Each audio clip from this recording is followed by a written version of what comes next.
Donald Trump is in big trouble yet again as New York Attorney General Letitia James says she is prepared to seize Trump's buildings if he cannot pay his $355 million civil fraud fine. $354 million, I mean, my mistake. But this is a lot of money, no matter who you are. Even if you're Donald Trump, it is a lot of money. Now, the reason why he is paying all of this money, or at least has to find a way to pay up all his money, or of course, get his buildings potentially taken away, because he was found liable for fraud in which he defrauded banks, insurers, etc. I made a video about this already. It's on my channel.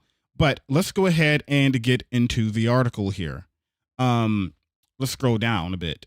4 days after a judge ordered former President Donald Trump to pay $354 million in his civil fraud case, New York Attorney General Letitia James told ABC News that she is prepared to seize the former president's assets if he is unable to find cash to cover the fine. This is a quote. If he does not have the funds to pay off the judgment, then he will then we will seek judgment enforcement mechanisms in court, and we will ask the judge to seize his assets, James said in an interview with ABC News' Aaron Katersky. Trump was fined $354.8 million plus approximately $100 million in pre-judgment interest on Friday after Judge Arthur Engoron determined that he inflated his net worth in order to get more favorable loans. So there we have it, just a touch-up in case you were out of the loop here. Now, typically, you know, these Trump supporters are very hard on crime, but we'll get to that in a minute. But some may say, wow, isn't taking his assets a bit overboard? Well, you know, this happens to many Americans. People get their assets taken all of the time in America. Many people go homeless, and, you know, but most people in America aren't getting their assets taken away because they defrauded banks and insurers. Most people get their houses taken away, their livelihood taken away because of normal stuff in America, like not being able to pay your medical bills or losing your job. And because the housing market is crazy and rent is skyrocketing, you might not be able to pay that off, and you might end up on the streets like a normal person. But for Donald Trump, however, he is getting his assets potentially taken away because he was engaging in fraud. Oh, and also don't forget, civil asset forfeiture is another one in America where you can lose your assets for being suspected of a crime. Donald Trump was found liable. So let's keep that in mind. So let's go ahead and go to Trump's Truth Social post.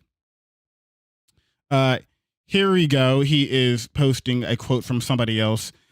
Democrats weaponize justice system to punish Trump in business case. What is clear is that this case would never have been brought, let alone result in this massive fine, except for politics. This should shock the conscience of anyone concerned about the integrity and fairness of the New York legal system. Now, there is a problem with that because Donald Trump has a history of fraud. I mean, this is the same guys that had Trump University. And if you don't know what Trump University is, this predates Trump running for the presidency. This predates 2015 Trump era Republican GOP politics.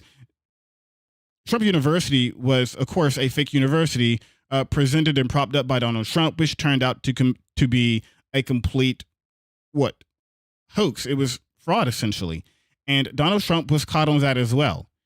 And this wasn't politics. This is just what Trump does. This is what Trump has done in the past, and he was caught doing it again on, of course, a much, much larger scale here. But let's see what we have for the tough on crime people. Of course, they're doing a fundraiser for Donald Trump. Let's go ahead and kick that back over. Let's see here. There we go. Yes. Stand with Trump. Fund the $355 million unjust judgment. Now, on the right-hand side, if you're looking at this on video, it has raised at the time of recording $797,510. That's a lot of money, of course. And these are people, I imagine, small dollar donors. Somebody donated $10,000. You have somebody who was the first donor. They donated $500. Somebody who was anonymous, $10,000. That's a lot of money. And of course, the most recent donation was $20. So you do have some of these big donors here. And I want to actually click on this live. I want to see where it takes us. So as you see right here, wait a minute. That's not what I wanted to do. Okay, here we go. So we do see some small dollar donations, and we're seeing $5, $100, $100, $50, $20. So you kind of get the point. It's kind of, these, in terms of a political sense, small dollar donations. So it might actually be Trump supporters who somehow are still believing in this con artist, but nonetheless, they are falling for it, and they are giving money to an absolute con artist and a civilly liable fraudster.